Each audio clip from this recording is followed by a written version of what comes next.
लालबागच्या राजाची विसर्जन मिरवणूक आज सकाळी 11 वाजता निघणार। सकाळी 9:30 वाजता लालबागच्या राजाची विधिवत पूजा आणि आरती होणार। पुण्यातील दगडूशेठ हलवाई गणपतीच्या विसर्जन मिरवणुकीची तयारी पूर्ण। यंदा मूर्ती उमांगमलज रथामध्ये विराजमान होणार।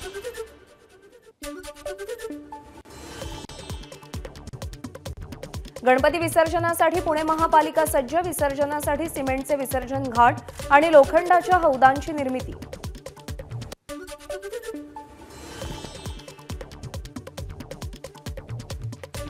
विसर्जन मिरवणुकीवेळी ठाण्यामध्ये 9000 पोलिसांचा बंदोबस्त असेल। महिलांची छेडछाड होऊ नये म्हणून साध्या वेशातील पोलीस तैनात। अनेक ठिकाणी वाहतुकीत बदल।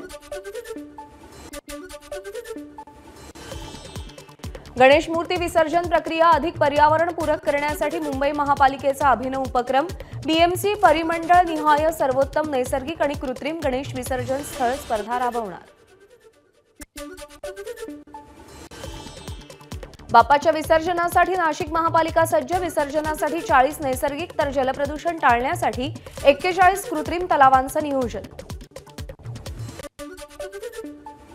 मुख्यमंत्री एकनाथ शिंदेंनी सहकुटुंब लालबागच्या राजाचं दर्शन घेतलं। पुन्हा एकदा बाप्पा आम्हालाच पावेल आणि सर्वांच्या मनातलं महायुतीचं सरकार येईल, मुख्यमंत्र्यांना विश्वास।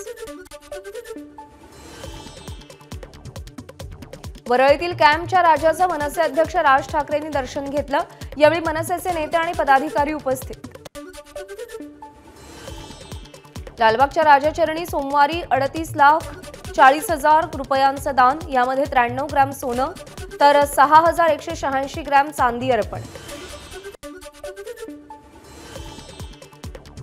पुणे रेल्वे स्थानकावर पुणे हुबळी वंदे भारत एक्सप्रेसचं उद्घाटन। देवेंद्र फडणवीस, अजित पवारांसह मुरलीधर मोहोळ, चंद्रकांत पाटील उपस्थित।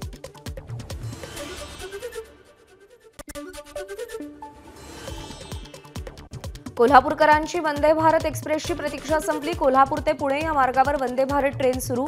पंतप्रधान मोदींच्या हस्ते online flag off. Nagpur Secunderabad Vande Bharat एक्सप्रेसला पंतप्रधान मोदींकडून हिरवा झेंडा। यावेळी केंद्रीय मंत्री नितीन गडकरी, राज्यपाल सीपी राधाकृष्णन यांची उपस्थिती। मराठवाडा मुक्तीसंग्राम दिनानिमित्त मुख्यमंत्री एकनाथ शिंदे आज छत्रपती संभाजीनगरमध्ये। यावेळी गणपती विसर्जन देखील संपन्न होणार।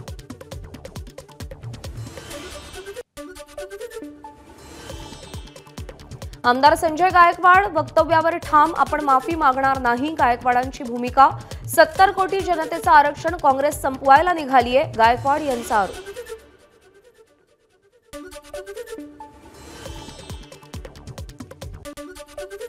19 तारखेला मुख्यमंत्री शिंदे बुलढाण्यात येणार। काँग्रेसमधल्या कोणीही त्यांच्या कार्यक्रमात अडथळा आणला तर तिथेच गाडून टाकू, गायकवाड यांचा इशारा।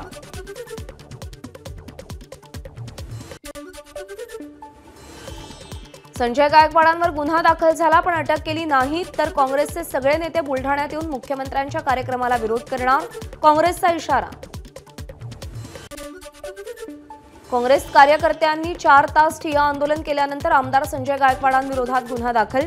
राहुल गांधींवरील गायकवाडांच्या वक्तव्याविरोधात काँग्रेस कार्यकर्त्यांनी तक्रार दाखल केली होती।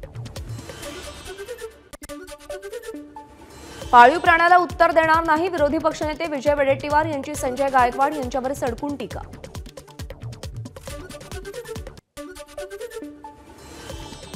संजय गायकवाड यांची टीका म्हणजे नथुराम गोडसेचीच प्रवृत्ती आहे। काँग्रेसचे नेते बाळासाहेब थोरात यांची संजय गायकवाड यांच्यावर टीका। संजय गायकवाड यांनी आधी आपली पातळी पाहावी आणि मग बोलावं। लोकप्रतिनिधी म्हणून वागायची अक्कल नाही, त्यानं राहुल गांधींवर बोलू नये। नाना पटोलेंचा गायकवाडांवर हल्लाबोल। संजय गायकवाडांना आमदार असल्याचा विसर पडलाय, त्यांनी कायद्याच्या चौकटीत राहून बोलणं अपेक्षित आहे। काँग्रेस आमदार धीरज लिंगाड यांची गायकवाडांच्या वक्तव्यावर प्रतिक्रिया। संजय गायकवाडांना स्वतःची ओळख नाहीये, मात्र त्यांच्या वक्तव्यांमुळे मुख्यमंत्र्यांची ओळख बिघडतीये, जितेंद्र आव्हाडांचं वक्तव्य।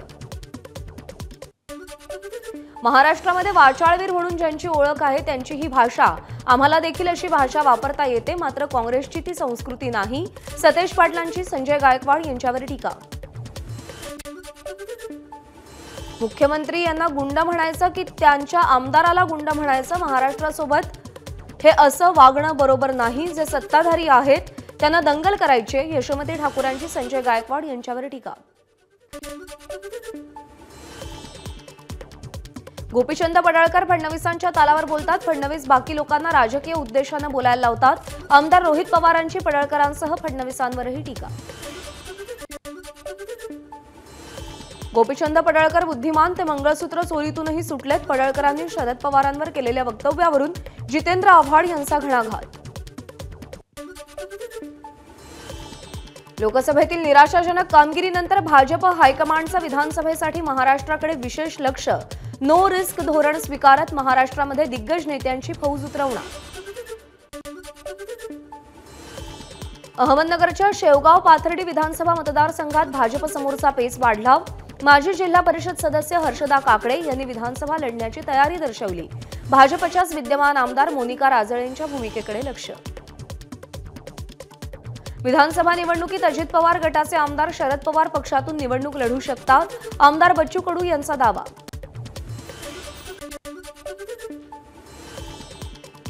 राज्य सरकारची सर्व महामंडळं टप्प्याटप्प्यानं शिंदेंच्या शिवसेनेलाच मिळत असल्यानं राष्ट्रवादी काँग्रेसमध्ये नाराजी.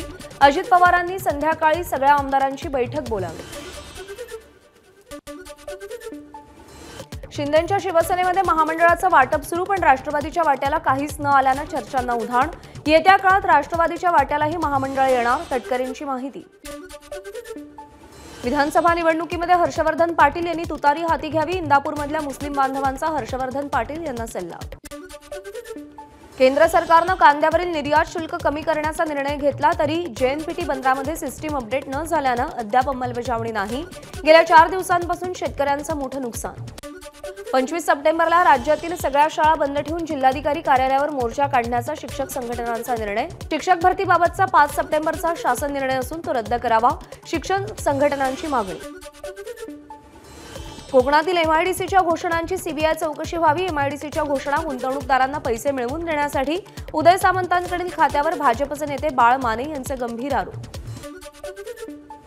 मनोज जरांगेंचं मध्यरात्रीपासून आमरण उपोषण ही शेवटची संधी म्हणत जरांगेंनी फडणवीसांना इशारा दिला.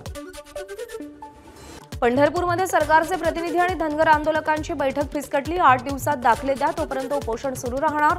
आंदोलकांची भूमिका. पंढरपूरमध्ये धनगर समाजाचं उपोषण सुरू असून उपोषणाच्या ठिकाणी संजय चौगुले यांनी केलेलं विषप्राशन. सरकारसोबतची आरक्षणासंदर्भातली बोलणी फिसकटल्यानं विषप्राशन केल्याची माहिती.